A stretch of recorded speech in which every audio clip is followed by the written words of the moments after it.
Is liberty dying where you live? Escape to Keene at freekeene.com.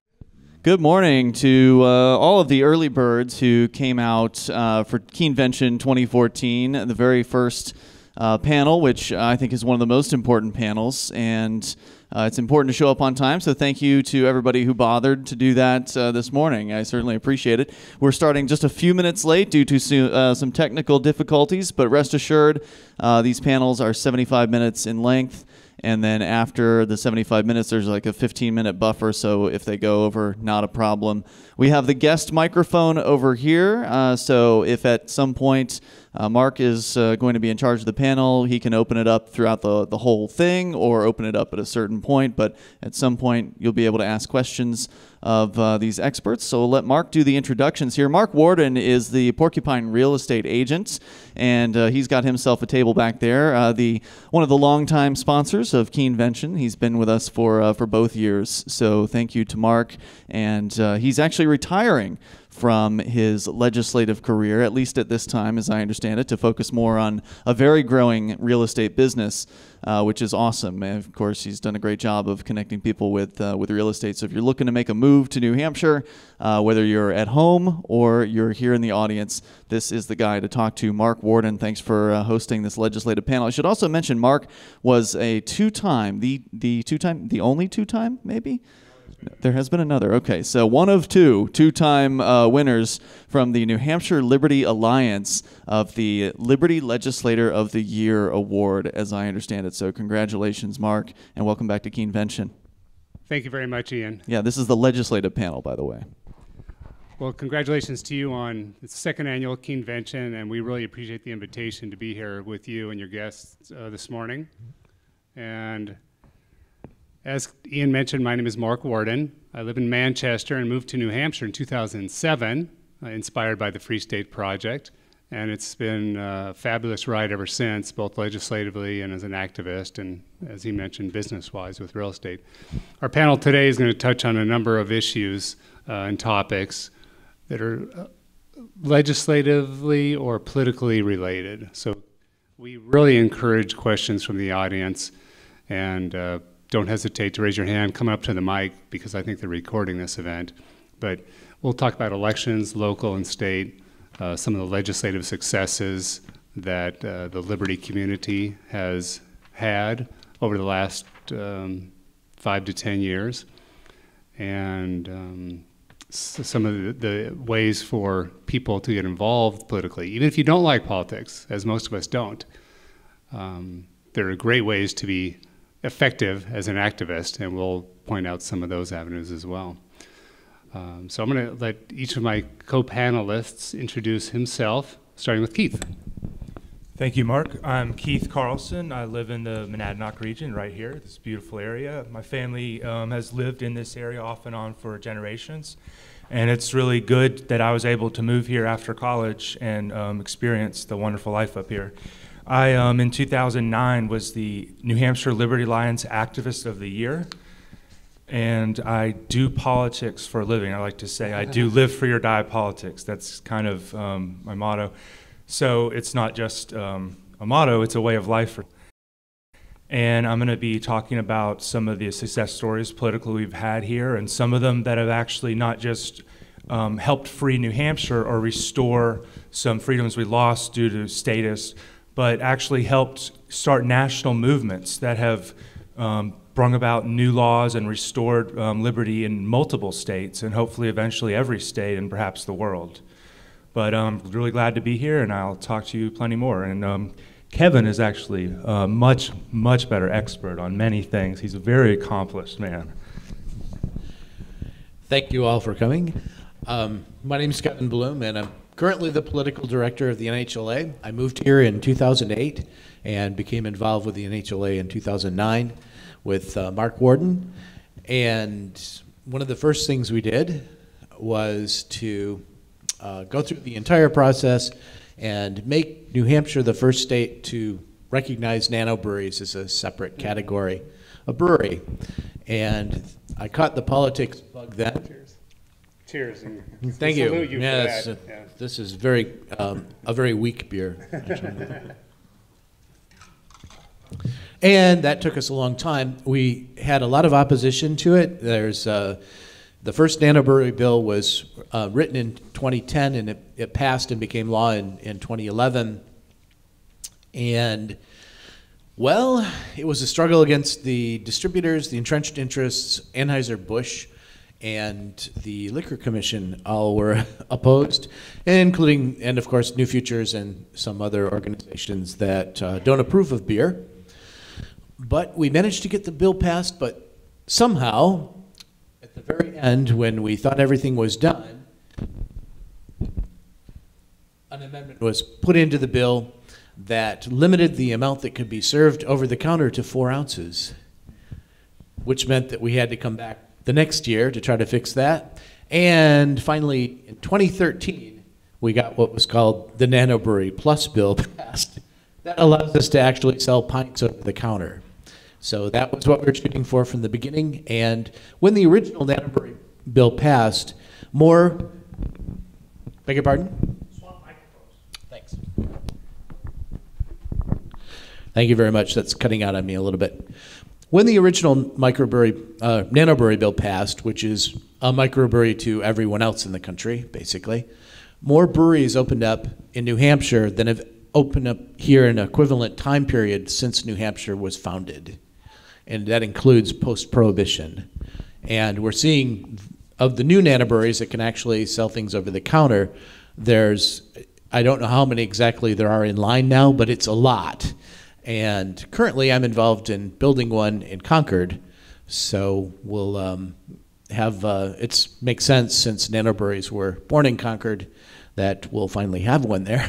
Kevin, to add some perspective to this discussion, I want to point out that one of the reasons it's such a big deal is that you helped reduce the barriers to entry for people who want to brew. Is that right? It used to be a very high threshold to be a brewer in the state. I think the license fee was $1,200 every single year. You slashed that with this new nano brewery section of law.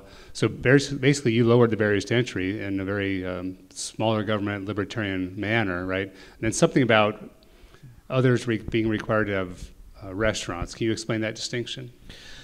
Yes, that was a final amendment, our surprise in the Senate for the Nano Brewery Plus law that came out when we just wanted to get beer sales over the counter legalized here, was that we call it the Bradley Amendment, and it required us to have a restaurant, which we didn't have in the first bill.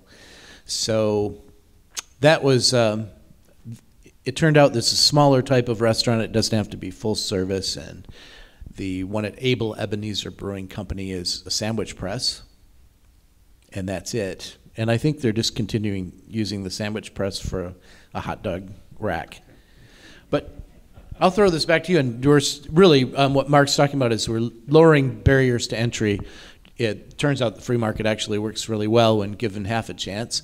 So we cut some regulations and really created a new or a reinvigorated industry here, and I'll pass it back to Well, this is great. One of the things we want to talk about today was the whole legislative process and how citizen lobbyists and activists get involved in changing the laws. Most of us don't like laws. I'd like to repeal almost all of them, but it's a very difficult process. I was a state legislator for 2 years, and for 2 terms, 4 years, being elected in 2010. And after that 2010 election, Kevin came to me and another Free State Project participant who was a state legislator. He was an activist, said, hey guys, this is a stupid law. Anybody should be able to brew.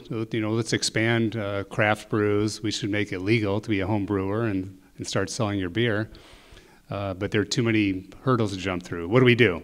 And we said, I don't know, but you write it and we'll put in a bill. So Kevin was sort of the superb example, the exemplar of how to be a good activist. He helped us research the statute, helped write the bill. We have research staff at the House, the legislature that helps us craft the exact language. So then we got the 2 Liberty reps who want to see less government. We submitted it, and then Kevin did all the heavy lifting to educate the people on the committee at the House and the Senate. He did a lot of testimony. He brought in other brewers to explain why we needed this. He went back and forth and sparred with the Liquor Commission, which was pretty impressive. And this shows how now we're getting enough people in the liberty community involved in sort of mainstream politics that we can have a good positive effect on the legislative process. And another example of that would be a pro-liberty state rep, Jen Coffey. She worked as an EMT, so in her job she needed to use special instruments, including knives, for various things, and she found out that the New Hampshire law allows EMTs to use knives, certain knives, while on duty, but they can't use them while they're off duty, so they can't really take them home. And she just thought it was a ridiculous prohibition. By the way, that was created when people were just afraid of switchblades. This was a long time ago, decades ago. There was a problem with switchblades and other things. Movies were showing them, and they were like pretty much what guns are now to some people. Back then, it was knives. So anyway, she decided in 2009 that she was going to submit a bill to, get rid of all these silly prohibitions on people owning knives. Switchblades, daggers, dirks, all kinds of knives that everyone should be able to own. It's just a blade. So she submitted a legislative service request in 2009, and that became a bill in 2010. And her bill, she was just doing a baby step, so she was just going to remove all the knife laws, but she was going to also at the same time, if you commit a crime with a knife, she was going to strengthen the laws for that. So she was thinking that the law and order people would like it and everybody else would like it. But people convinced her that part wasn't even needed. So she got the bill passed, and in 2010 it was the very first bill in the country that removed all knife laws except for felons. There's still knife laws for felons. And since then, that has spread slightly. And another thing, the next year, actually the same year, Arizona created a bill which would remove local governments from creating their own knife restrictions. So it's like a preemption law. Most states have preemption laws for guns, I think all but maybe 7 states do. And Arizona in 2010 was the first state to remove these for knives, and then Utah immediately passed it, and in New Hampshire, the legislative session was already over at the time. So the very next year, she introduced that in New Hampshire. New Hampshire became the 3rd state to remove all local knife laws.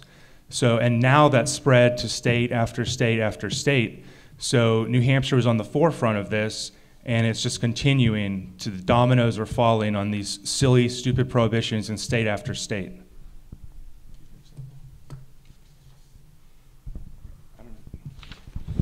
So we'd like to, do you want to cover some of the other sort of successes? Yes, well, the big one let's talk about some of the successes that we've seen at the state level, and we can talk about the local level later. But state laws is kind of what we focus on in our group of activists. Right. Well, there's a good story that started out in 1999, I believe. Some of the first attempts to legalize medical marijuana in New Hampshire. And it was been passed over and over again and almost made a veto override during the Lynch administration. So that was finally passed. It's not even now done, but it was started by someone who moved to New Hampshire before the Free State Project in 1999 and was very active in the Libertarian Party. So that moved us into everything that it just shows you that it's a long struggle. There's no easy answers, and sometimes problems that we run into, things that we think make sense to us and should make sense to everyone else, turn out to be very difficult to get past. Well, as any of you who listens to the news or watches TV anytime knows, there's a lot of misinformation out there, and there's a lot of entrenched grip on power by the statists and the authoritarians. So being a small L libertarian in the legislature is an uphill battle, and there's a lot of education to do. But it's different. If you're not from New Hampshire, it's different here than anywhere else in the country. people here are very receptive to libertarian ideas, even folks in the legislature. So often these issues are truly nonpartisan or bipartisan. And depending on who's in charge in a particular term, we try to work with leadership or some of the power players in either party. I was elected twice as a Republican. I consider myself very libertarian with a small L. Keith likes to say I'm the most libertarian state legislator in the country, and it's probably true. We probably have 3 or 4 like that in New Hampshire who are more libertarian than anybody else in the entire country. We can give lots of names of Free State Project participants and other small L libertarian types who have been very effective and influential in the State House and in the State Senate here in New Hampshire. So that's how we go about getting some of these things passed. We don't have to be a large number. In fact, I'd say from 2010 to 2012, there were about 40 people in the State House. Keep in mind there are 400 members of the State House legislature here. Of those 400, we had about 40 who would rate, let's say, a 90% or better on the world's smallest political quiz, who'd be considered small L libertarian. You know, maybe they verge on a couple of issues here and there, but they're with us most of the time. Well, that group of 40 became a bloc and could really help make the difference on a lot of big issues. For example, the state budget got slashed. It was the biggest cut in the entire country. It was the first cut in state spending in 100 years in New Hampshire. It saved taxpayers $1 billion over 2 years. This is really monumental. It was an amazing achievement. And a lot of it had to do with sort of this voting bloc and because of the activism of the elected officials and those behind the scenes who were involved in the process. So we encourage people to take an interest in political affairs here, and we want to prove today that you actually can make a difference. At that year, 2010, there were 14 Free State Project participants elected to the State House. And this isn't a panel about FSP. I'm just saying we can almost use that term interchangeably with small L libertarian or real, truly liberty reps. Those 14 helped elect the Speaker of the House, Bill O'Brien. He won by 9 votes. And that helped make history with the budget cut and with something called jury nullification. So maybe, Keith, you can explain a little bit better, but jury nullification would not have happened. It is the law of the land in New Hampshire now, but it would not have happened had Bill O'Brien not been Speaker, and Bill O'Brien would not have been elected Speaker had not we had that many, even that small group of libertarians elected to the State House. Yeah, jury nullification's interesting. New Hampshire's the only state that's reaffirmed the right, although some judges recently are questioning that. But it's the only state that's ever reaffirmed the right that I'm aware of. And actually, the activism started around 2000 or so in New Hampshire before the Free State Project. It was started by locals. But every year or every other year, another bill was submitted over and over again. And then eventually, it got written into the New Hampshire Republican Party platform. So then once it was on the platform and the Republicans had a large majority in the New Hampshire House, they were able to point out that this is in our platform. So occasionally that argument works, and they actually passed it in the House because of that. And then the Senate eventually, through enough Free State Project participants that were lawyers, eventually convinced senators to go ahead and pass a watered-down bill. And even before the bill actually became law, there was a case in New Hampshire where a man, for religious reasons, grew and used marijuana, and the judge allowed the defense to make the case of jury nullification, and it was actually successful. The audience, the jurors, they agreed that this man used it for religious purposes. They were upset that the government used a helicopter to find the marijuana, and they actually nullified, in that particular case, the application of the law towards that man. And he's a free man today. And there's other cases, for example, the automatic license plate readers. That's something that is only not common in New Hampshire. Every other state has automatic license plate readers. And again, this is something that Free Staters didn't create. So in 2007, I believe there was a bill that was a bipartisan bill, mostly sponsored by Republicans, but the legislator at the time was mostly Democrats. And this bill would have banned the widespread use of automatic license plate readers, and it passed. It was signed by the governor, and New Hampshire is the only state that's ever done that, although Maine, since that time, has kind of restricted laws. And recently, Boston banned automatic license plate readers, and some other towns in the area have started to do that. But this legislative year, there was a push by some people, some police lobbyists and others, to bring back automatic license plate readers. The police wanted to use them to ticket people. They wanted to park cars on corners and read the license plates and issue tickets and arrest people. And of course, they always want the cameras that can ticket you for speeding or ticket you for running a red light, which we don't have in New Hampshire. Those are banned. So there was an effort by Free Staters and others to testify. Mark Warden was a real big part on this. He was not only on the committee that heard this, but he was influential in testifying.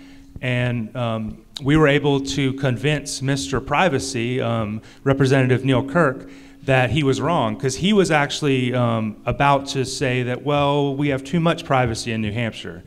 And so I testified, and some others testified in his committee, that he was wrong on the issue and we don't have too much privacy. He ended up changing his mind, and he actually did a really great speech, as did Mark Warden and others, right before the House voted on it, and the House voted overwhelmingly, even though the committee had recommended the passage of New Hampshire becoming like the other 49 states. The full New Hampshire House overwhelmingly decided that, well, you know, freedom works, let's stick with it. So that's just another legislative example. And one footnote on that, it really wasn't my testimony, because they all, on the House, they all know I'm a Republican, and this year Republicans are the minority. So if we had not had the support of Joel Winters, who is a Liberty Democrat, we probably would have lost that battle. So a hat tip to him. And I just wanted to add a little bit to that in the NHLA, we organized a phone Kevin, bank. can you remind them what NHLA stands for? Oh, sorry, the New Hampshire Liberty Alliance. We set up, in Manchester, we had a phone bank, and we had people come in and call all the legislators. Several people calling everybody, telling them that, you know, we don't want this automated license plate bill. And it does make a difference. In committee and in other places, a lot of the representatives will say, hey, that can't be a big deal because nobody called me. And we didn't want to give anybody that excuse. So that was, we were very happy when that passed. Coincidentally, one of the other bills that was voted on that day was, we had a great deal of help from New Hampshire Normal, and that was HB 492. That was to legalize marijuana, and in the same way that alcohol is regulated. That bill went through a lot of different votes, and by the end of the day, the last one was that it won 170 to 162. And that was probably New Hampshire became the first state whose legislature has ever passed a legalized marijuana bill. It was later, unfortunately, later killed off, but we still managed to be first on that one. So those were two bills in the same day that made us real happy, and it hasn't always happened. Some of the things we've worked on have been as Carol McGuire, another representative, likes to say, a lot of our work is stopping bad bills. And that's a full-time job. Yeah, there's 1,000 bills generally in every session, and we try to read them all, try to comment on them all. And some of them, the easiest way to kill bad bills is to contact the sponsor first and ask them to withdraw it. And we probably killed 3 anti-tobacco bills and 4 gun bills and 1 other bill. We had an intern working with us in Concord, and she said, hey, there's a bill in here that would make it illegal for pawn stores to sell RVs. And why is that anyway? Why do they do that? And I was like, we don't know, really. Why don't you call them and ask them? And so she called him up while we were there and said, so what's the deal with this bill? That seems like it's kind of crazy. And he goes, you know, you're right, that's stupid, I'll withdraw it. So that's the kind of easy, you don't get that very often, but boy, is that important. We later found out with the gun bills that the Democrats were actually calling the reps, just like we were, and saying, you know, this is a really bad bill. And apparently it was because they had enough anti-gun bills that they wanted to push. So those got taken off as well. But 1589 was a huge bill, would have made a huge impact on gun owners in New Hampshire. It banned private sales of guns. So that was one that we needed everybody from either party to vote against. And it was a big testimony. It was held in Reps Hall. Normally they're not. The public hearings are usually held in a committee room that is much smaller than this room. But in this case, it was in the same space that all the reps sat in. And if you had been to it, everyone from the Connecticut group, from Sandy Hook, they have a Sandy Hook team, and the Bloomberg people were all there trying to get this bill passed. And we got a chance to stand up and say, well, if this bill was law, it wouldn't have stopped anything that you're talking about. And that was a great bipartisan, big lean from the administration, really wanted that bill passed, and it got defeated in the House by both Republicans and Democrats. So that's what I wanted to move on to, bipartisan legislation. Okay, very good, nice segue. The point is that here you can be very effective working within the system and testifying at committee hearings. It's not quite like C-SPAN. It's not so august. It's very accessible, the lawmaking process is here in New Hampshire. So all the three of us have been activists over the years. These two guys are excellent givers of testimony. The way it works is when you see a bill and it's before the committee in the House, you sign up to speak. Anybody can speak. These two guys are really, really good. A lot of folks from Keene have come up to give testimony. Ian Freeman is excellent. Of course, he's a professional communicator, so he's awesome. Mark Edge has been up there. David Crawford, a number of others have come up. What's fun is now we have a lot of us insiders in the committees, so we can throw them sort of softball questions or coordinate in advance what things to mention during their testimony. So these things are really fun to do, and I think it's great experience, and often it leads to getting more involved in the process and maybe running for local office or running for state office if you want to do that later. So let's take it from there to a little bit more about New Hampshire Liberty Alliance as an organization and how that can be a vehicle for legislative outreach, legislative success in regards to the laws, as you said, stopping bad ones or maybe helping pass good ones. I've been on the board of New Hampshire Liberty Alliance in the past. Kevin, as mentioned, is currently on the board as the political director. Keith has been a member and was elected Volunteer of the Year, Volunteer Activist of the Year by the Liberty Alliance. So we are indebted to the organization as a medium of getting the word of liberty into the minds of people in the State House. So why don't you tell us, either one of you, or Kevin, you can start, but I'd like to hear from both of you guys about some of the other activities that NHLA engages in and how that's been effective. Well, let's see. Let's start at the beginning. Around 2003, before the Free State Project, the NHLA was started by people who are not Free Staters. So that's a lot of times it gets lumped in. Because so many Free Staters have volunteered for the NHLA, it often gets tagged as an FSP organization, which it isn't. Some of the things we do are we keep track of how everybody votes on a number of bills, and we publish the Liberty rating every year, and we rank all the senators and all the representatives based on their votes. So it's not a situation where we sit down and say, well, we don't like those people, so we're gonna, they get dinged. Basically, it goes across, it's bipartisan and nonprofit. We're all volunteers. There are no paid directors in the NHLA. The Liberty rating is very important because it allows us to keep track of people from year to year, and also it gives you a sense of a fair comparison between the legislators. And I should point out that a number of A-rated legislators are Democrats, and a number of them, yes, a smaller number, and there are quite a few Republicans who are. But there are also people that are very poorly rated in both parties, so it doesn't matter whether you're Democrat or Republican. And we have no independents, right? No independence. Okay. We also do the gold standard, which comes out every time there's a vote in the House on a Wednesday, or other days now if they're really busy. We put our positions on the gold standard to make sure that goes out to all the reps, so they all get a chance to read what we think.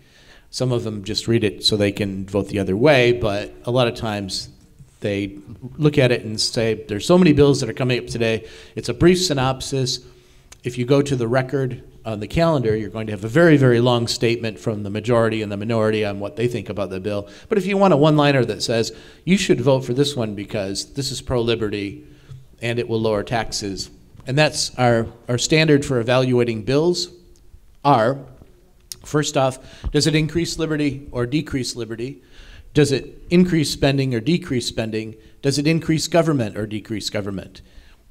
And I'll let you. Well, I was going to ask you, Kevin, why do the legislators even need such a guide or a cheat sheet? Don't they read the bills? Only the best, Mark. Only the best representatives actually read the bills.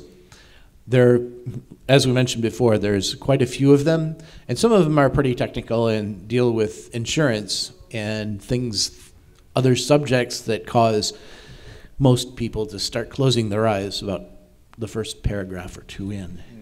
The fact is that people on committee typically read most of the bills in their own committee, but not all of them. So a lot of people in the committee, which is 20 people, 20 committees, 20 each, 400 people in the House. You might read all of the bills in your own committee, but that's all you can do, just keep up with that. You'll never read the bills from the other 19 committees. So thank God for services like the gold standard that NHLA puts out, because there's no way we can keep track of everything. A lot of the work that we do is in committee, and we don't always get things passed. And it's a fight against, every time you go to a committee hearing, there are people that are for the bill and people who are against the bill, most of the time. Every now and then you'll have a lucky bill that goes through without any substantial opposition. For example, legalizing home winemaking. Most people didn't know it was illegal, that it was a felony to make wine at home in New Hampshire. But it turned out that the Liquor Commission was there, and I said, hey, are you guys gonna fight this bill? And they said, nah, there's a lot of cops who like to make wine at home. So they said, well, we're in favor, but it's hard to get agreement like that. We have had some bills that I promoted very heavily. Tim O'Flaherty wrote and submitted a whole lot of bills, and some of them, one of them was it would have removed the requirement that a store that sells beer and wine also carry $3,000 worth of groceries. And that's been in for a long time, and it was, I don't know why it came there. The whole appeal, according to the Liquor Commission, it's because they don't want anybody to sell they don't want to have packaged liquor stores like they do in other places. And because, why? Well, now that's the interesting thing. We thought this would be easy. Everybody came out of the woodwork, the Grocers Association, New Futures, the a prohibitionist group, the law enforcement community, and liquor control. Everybody came out against this one. It was huge, and some of the reasons were very interesting, and some of them were kind of crazy. We shouldn't have the same stores as they have in Massachusetts that just sell beer and wine, according to the prohibitionist group.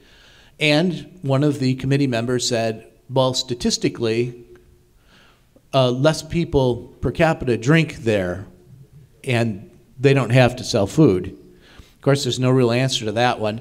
Law enforcement from Durham came in and said, if you have stores that sell beer with no food, students will drink. What are the chances, man? That's crazy talk. But then to prove that somebody could go one better, another group came in and said, well, up north, they don't have supermarkets like we do down here, and you have to have places that sell, and this became to give you a sense of what is sold at stores, the beer stores that have to sell something. It's always stuff like packaged canned milk, Vienna sausages, and Spam. And they get that because people don't go into a beer store to buy what's required. What's required is vegetables, dairy, cheese, things like that. That's why there's a penalty for not having milk in the store, so that you have to get something that lasts for a long time. So Spam is well known as one of the things that's sold. And the argument here was there's no grocery stores up north to sell Spam, so if you don't force beer stores to sell Spam, the elderly will starve. I know that sounds too crazy to actually be true, but I assure you that it's exactly what they said. And in the end, the bill was defeated. So we're going to try again. So we'll be back at that the same time next year. Yeah, the NHLA does amazing work, and it's not just the board and the people that testify. I mean, people just reviewing the bills is really helpful because it gives the board a heads up on some of the important bills to look for. There's a very active Facebook page and a Facebook group, especially the group is really active. People discuss things, make recommendations, and there's all type of interesting discussions. You can find that on Facebook. Or just go to the nhla.org website and it links directly. There's a link for the Facebook group right there, and there's a Twitter account. And they, of course, have a newsletter, so they really try to reach out to people, and so you can subscribe to the newsletter right there. It's a really great organization. I've been involved with it for many years. I haven't had the fortune to serve on the board as these two wonderful gentlemen, but even at like lower levels, you can just give a few hours here or there, read some bills, review some bills, and really help out. Thank you. The reason we talk about NHLA is that a lot of people move to New Hampshire because of the liberty atmosphere here, and they want to get involved but not sure how or where. And NHLA is a great way just to plug in and learn the process and make a difference. Many folks start out learning libertarianism from a single issue. So maybe it's guns, maybe it's tattoo and piercings freedom, maybe it's the same-sex marriage issue, maybe it's taxes, maybe it's marijuana decriminalization or legalization. So if you have a driving passion about any of those issues, but you're not sure how to get involved, come talk to us later on today, and we'll show you how, yes, you can go up to the State House, influence and educate some of your legislators and actually make a difference. And one big one that I know is important to you as well and to all of us is civil asset forfeiture. Mm-hmm. This was actually brought to the fore, and the first time the bill was sponsored 2 years ago was also done by Free Staters, a bill that was written by Seth Cohn and Dan McGuire, Speck Bowers, and quite a few other people. It got sent to study committee, but it was voted out 10-0. It's a civil asset forfeiture is a process where all your money can be stolen from the government, or by the government, excuse me, with no reason whatsoever except that you have it. So you'll see, or if you've ever been asked when you've been pulled over, do you have any money? Probably not a good answer to say, oh, a couple thousand, just in my pocket, because that's going to go away. The problem with civil asset forfeiture is that the property is on trial and not the person. A lot of people who have their possessions, and it can be cars, boats, houses, motels, cash, they really like cash, is that there's no charges are ever filed. And since the property is presumed guilty, or just because somebody said, well, we think this was used in drug sales or something, you have to sue to get it back. Now, the average amount, according to the Institute for Justice, is about $1,500 is what's normally taken. That average is significantly higher in New Hampshire, by the way. New Hampshire is not one of the best states for civil asset forfeiture. But this bill is, Mark introduced it again, HB 1609, in this last biennium, and it did not do well. There was not a lot of appreciation that it was really a problem, and it was fought very hard. The interesting comments from law enforcement in the committee hearing were, first, we never do that, and second, if you pass this bill, then it will cost us a lot of money. Little truth in advertising there, finally. Yeah, and how much money did you actually take last year? And they're like, well, we don't know. We don't really keep records. Or, well, the Institute for Justice does, and they say you got about $1 million from that. There are some towns that get a great deal of their budget, very small towns, from asset forfeiture. One of the problems is that the money doesn't go to the state, which would at least, I'm not sure if that would actually be better, but in any case, it would have some supervision. It's done with a partnership agreement with the DEA. And what happens is they'll give like 80% of the money back to the local police department without going through the state. And that money often comes back in the form of grants to buy military equipment like Bearcats and MRAPs. Well, recently, there have been a spate of stories about the IRS suddenly said, oh, well, we can't have just the police stealing money from people because we want in on this stuff too. That's something we're really interested in. We've had more practice, and so they started. The New York Times recently, last couple of days, came out with a story about civil asset forfeiture and how the IRS was taking money from people who made deposits that were less than $10,000, because everybody knows that everybody makes deposits larger than $10,000, right? I do it every day. Right, exactly. And so you're suspicious if you don't, which means that's just about everybody as far as I can tell. And there again, you have to sue to get the money back. Most people give up. Judges give continuances, push it down the road for 9 months at a time, and do that over and over and over. And you're likely to die before you see any of that money back. That's what we want to make illegal. And fortunately, John Oliver did a special on it. So one of his shows was on civil asset forfeiture. You should watch it. Look it up on YouTube. It's hilarious, and it certainly has invigorated the debate. So this next biennium, the bill will be reintroduced. We have the NHLA, the NHCLU, the New Hampshire Civil Liberties Union, the Institute for Justice, and we'll probably even have more people involved in that. That's our big one for next year. That's basically the heart and soul of the drug war. Thank you, Kevin. The next topic on our agenda here is to talk about something just outside the legislative process specifically. And there are many paths to liberty, as we know. Particularly being in here in Keene, home of a lot of really great activists, Keith wanted to talk about maybe some ways to get involved and be impactful without walking through the halls of the legislature. A lot of people sort of go through the State House and they feel like they've run home and take a shower, and they can't stand the sight of politicians, but there are other ways for us to be impactful, I think. Yes, thanks, Mark. There are many paths to liberty. In Keene, obviously, it's known for some civil disobedience and also the media. This is perhaps the liberty media capital of the world. Yes. And of course, you can educate people. There's all types of ways to help achieve or increase liberty, and many of these have a direct or at least an indirect influence on Concord and the evil politicians that are up there. But actually, the Capitol is not so bad. There's no there's no metal detector or anything like that, at least. So it's not even as bad as going into a courthouse sometimes. But so obviously, civil disobedience can be useful, and it might have been useful in New Hampshire multiple times. We can talk about Free Stater Michael Fisher, who he saw that there was a law against just cleaning up someone's nails.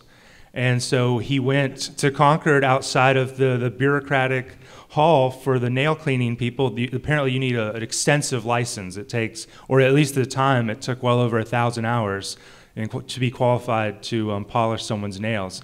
So he went to Concord and he alerted the media ahead of time, so the media all showed up and they arrested him right there outside of their bureaucratic headquarters for just cleaning up someone's nails, and the lady wanted it to be done and he wanted to do it, so it was a voluntary interaction, but the state, they had to get involved.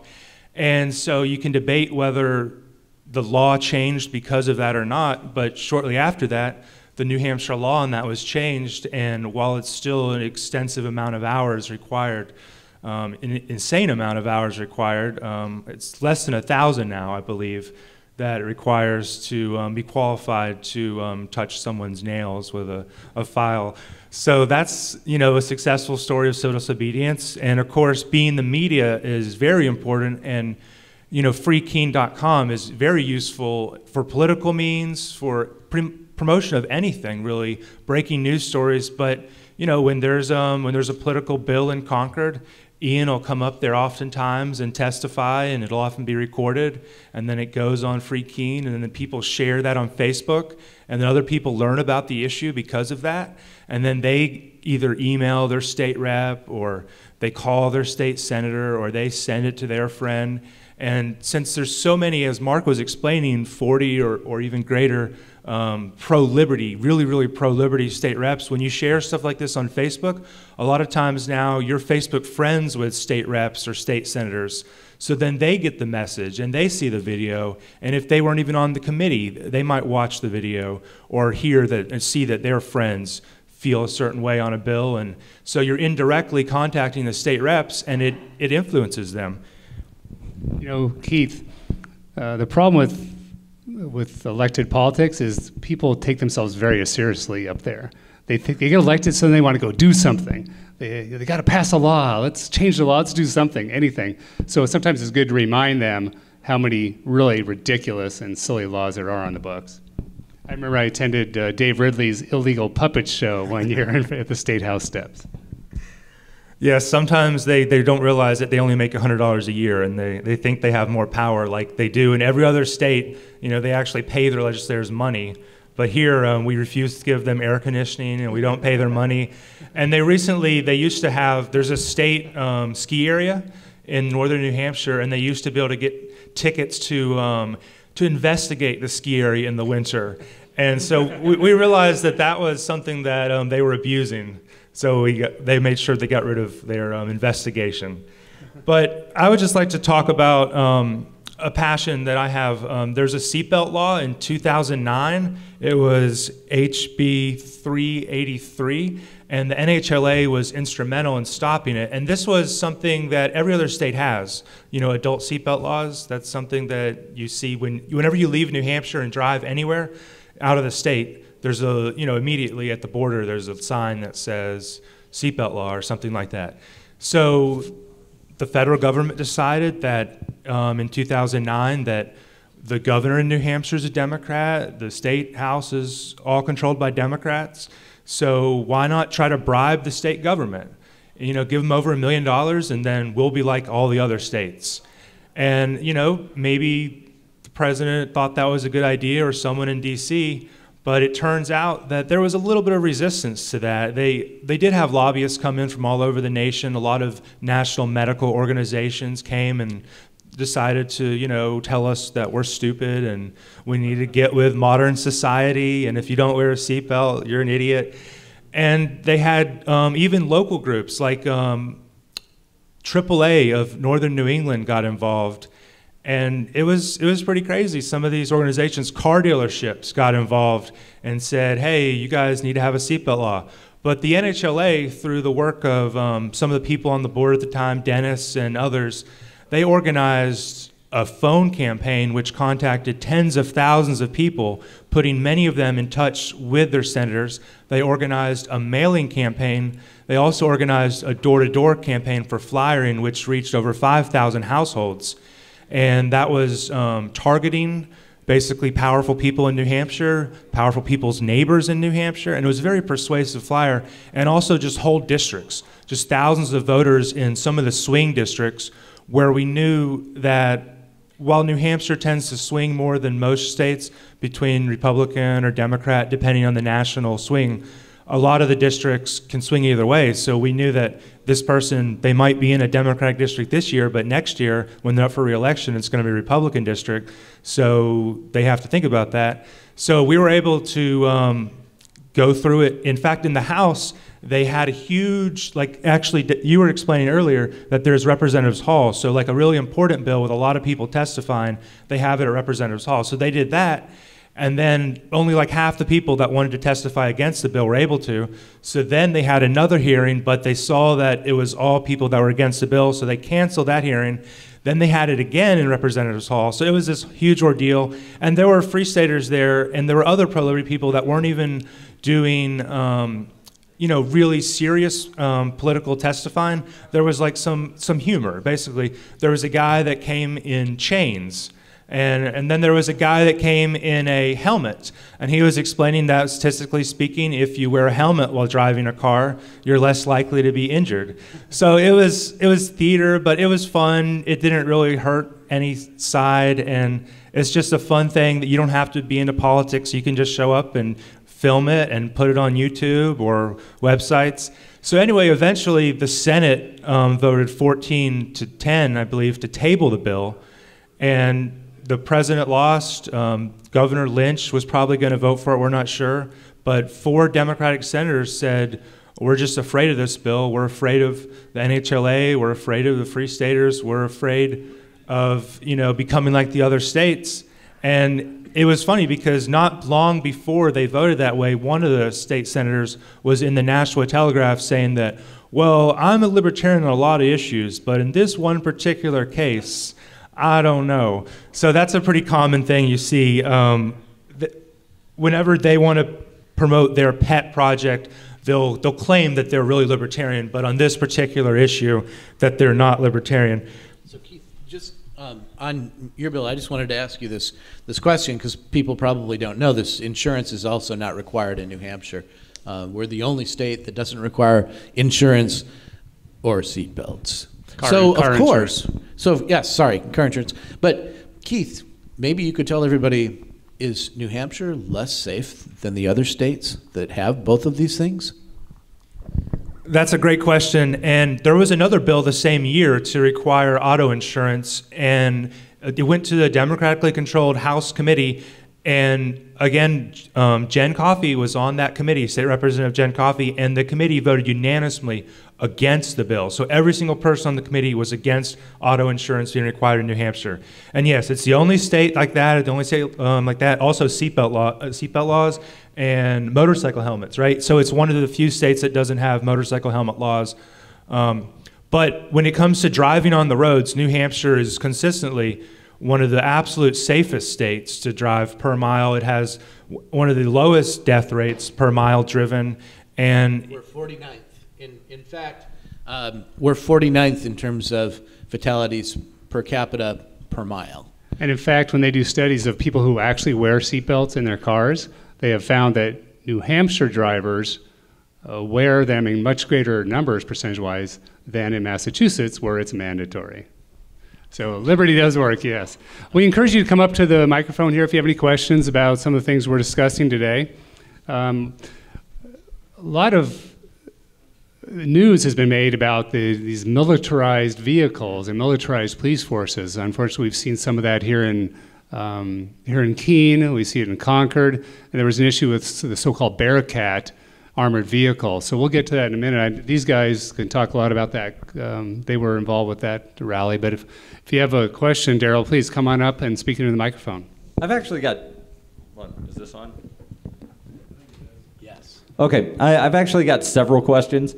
First, I know that Jen Coffey did a lot of good work getting the knife laws repealed, but there's a weird, goofy prohibition on metallic knuckles that I can only possess them if I have a valid fishing license and that I'm in the act of fishing. So is there any thoughts on, trying to get that lunacy repealed?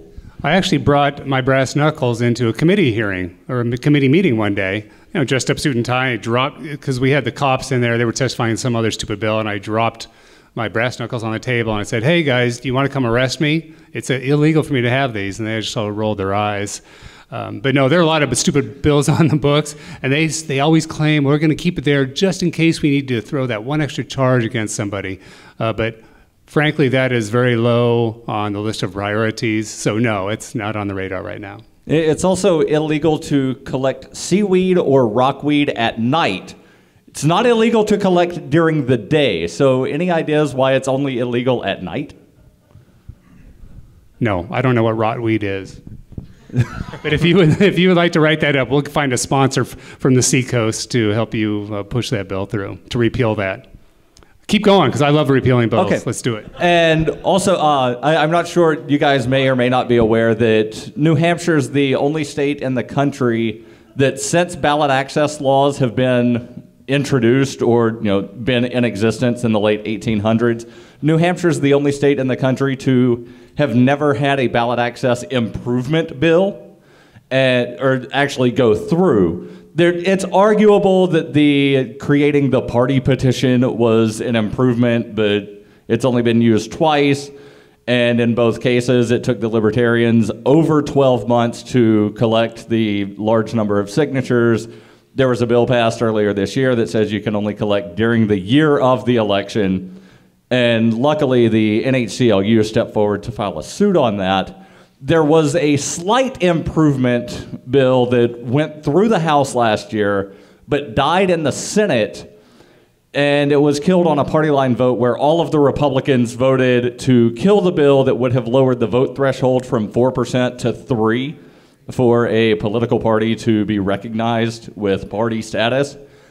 Any thoughts on, actually getting some kind of improvement bill, or maybe replacing the Secretary of State who goes and sends his little lackey to testify and say that if we, ease party access, or if we ease ballot access, we're going to have to print ballots on 2 sides because there's going to be 500 people that file for every office. This issue is like Sisyphus pushing the rock up the hill, trying to get the Democrats and Republicans to make it easier for a third party to get on the ballot. But do you guys have any specific thoughts on this issue? I can speak on the Secretary of State. I know that he's not going to be Secretary of State for much longer. He's not right, interested. because he's 975 years old. Well, he's in his 60s, and he's not interested in being it for much longer. He definitely wants to continue through the next presidential race, but after that, he's looking to step down. It's true. It would help the cause of LP and other third parties, your independent party, to have him out of the way, because his voice holds a lot of sway among the election committee members. But ultimately, the legislature makes those changes, makes those statutes, and unless we want to pursue it through a court battle to try to force them to change, I don't see it happening anytime soon. Any thoughts on who would be a good possibility for a sponsor for a ballot access improvement bill?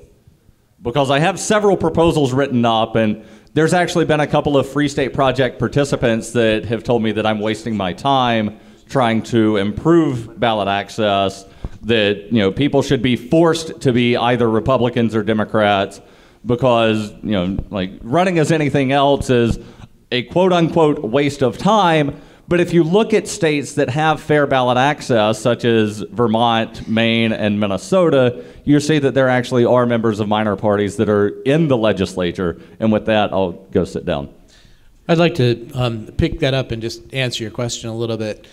There's the NHLA has legislative summits where we get together and we talk about bills with legislators who are coming up, and to see what's coming out the next year and who's talking about doing what. We'll have another one after Tuesday. So stay tuned to the NHLA group, and you can see when we'll post that, and also we'll post it on the website, which is nhliberty.org. Another question? Chris, please. Good morning, gentlemen. So as I think the panel's probably aware, a lot of libertarians say that we shouldn't be participating in the political process at all because violence is the only tool a government has, and we obviously oppose at least initiatory violence. And by participating in that system, we perpetuate the belief therein. I've run with that line myself, and since seeing the difference libertarians have made here in New Hampshire, I've changed my position on that, because even though I don't think that government is ultimately going to solve a problem that government creates, you can at least reduce the damage while we try to figure this thing out. But I do wonder what the panel has to say about politicos who sometimes demonize radicals and others who prefer to work outside the system and blame us for their failures. Thank you for that question. And on the first part, I totally agree. I don't like government myself, even though I'm sort of part of it and I've been elected twice. But I figure better me to be there than another statist who's going to make it worse. At least I can stop the bleeding or slow the spread of statism and authoritarianism. And maybe once in a while, as some of the examples we pointed out earlier, make a difference. So it's the only system we have, and until we can get rid of that system or change it drastically, I figure let's work within it. Personally, I fully embrace the civil disobedience and the other forms of activism, much to the chagrin of some of my colleagues in the legislature. But you bring up a good point, and I don't like it. I think it's great what the Robin Hooders are doing.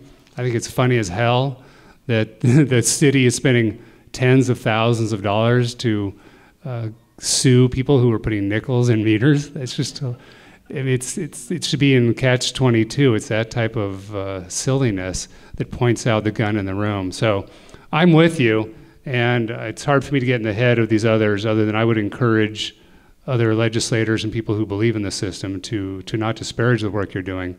I'll say it again, there are many paths to liberty, and can't just rely on politics. We have to look at culture, media, education, and part of reaching some of these people in the main, some of our peers, is through these other measures. Some people don't care about politics, but they will listen to some of the street theater that is going on. I think it can be very powerful. I've attended several of the 420 rallies, and that was one thing that I heard people reflecting on. Maybe that's either they would say that, well, people really hate it, so therefore it shouldn't be done. And personally, I think that those people that hated it would have hated it anyway. So a lot of it comes down to your personality and where you feel comfortable doing what you're doing. I don't have the stones or the stomach to do what Lauren Canario and some of these other people have done and face getting arrested. I just really don't want the hassle. But I don't mind going up sparring with idiots in Concord day after day. You know, it's just something I'm comfortable with. And I applaud and admire some of these civ dis people. Please, I have another question here, Joe. Yeah. I like almost everything I hear today. I just have one problem with Kevin. Speak closer to the mic. Okay, can you hear me now? Yeah. Yeah. Your position on cigarettes. The way I feel about it, you know, freedom's about free choice, and one of the worst things about cigarettes is addiction. And I know that's a slippery slope. People can say chocolate's addictive, but once you get hooked, and that's really easy for young kids. And I know, like my sister, she's been trying to quit for years. She can't do it. So what she wants to do, she can't do.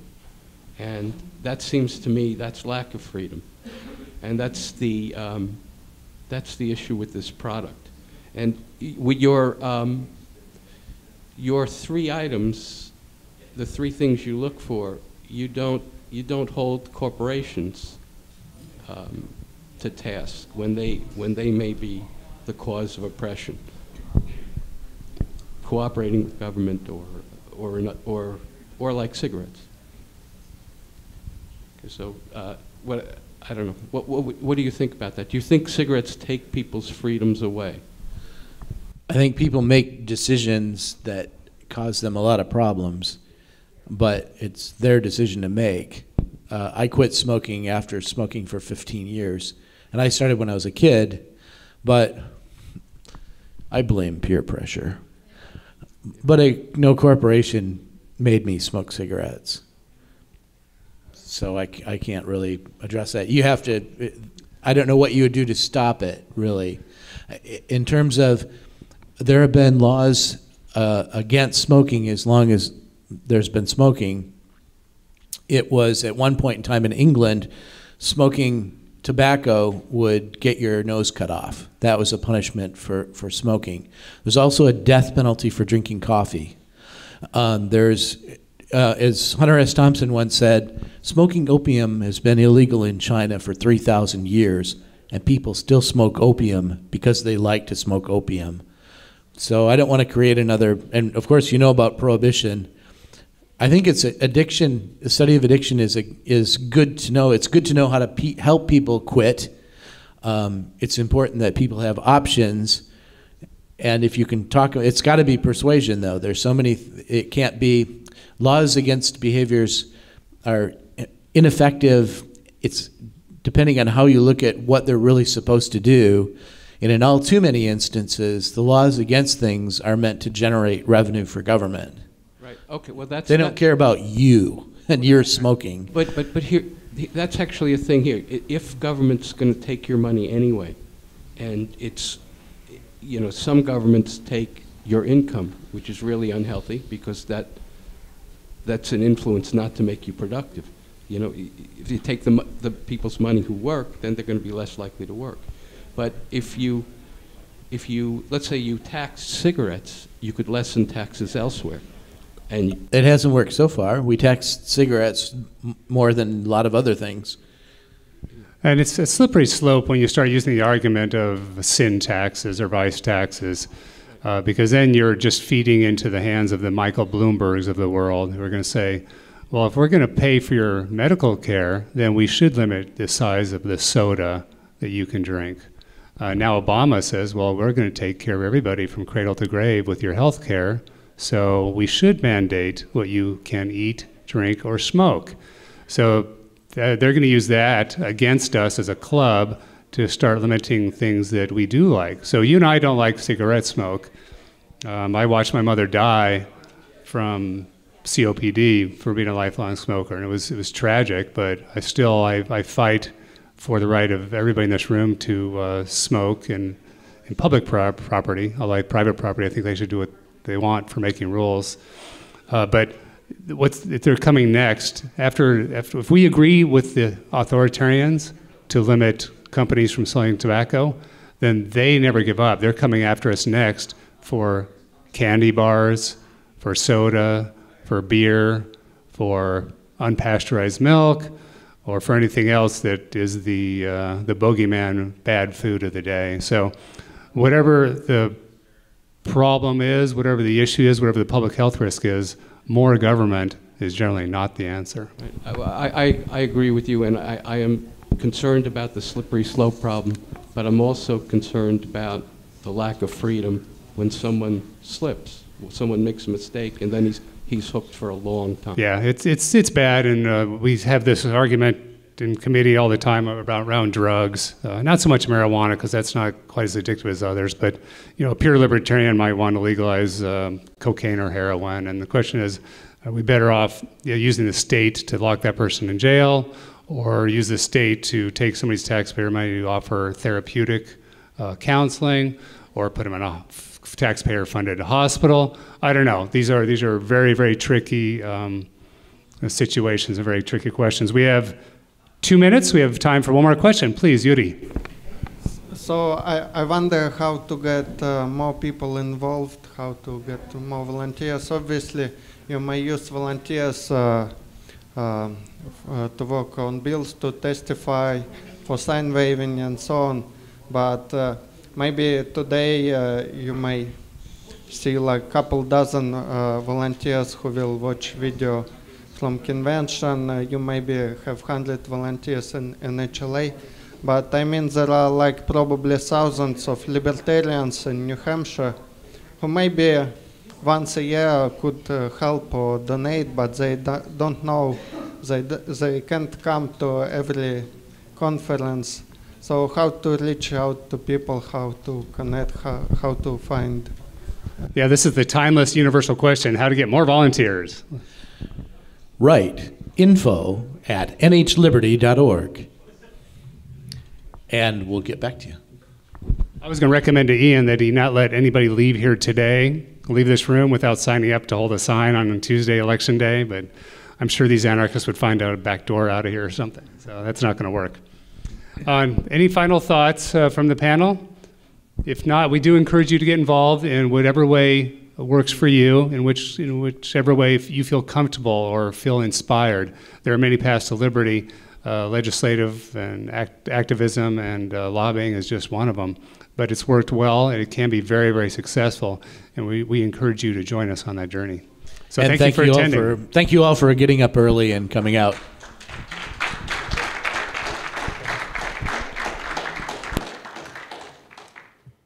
We'd like to invite you to visit freekeene.com.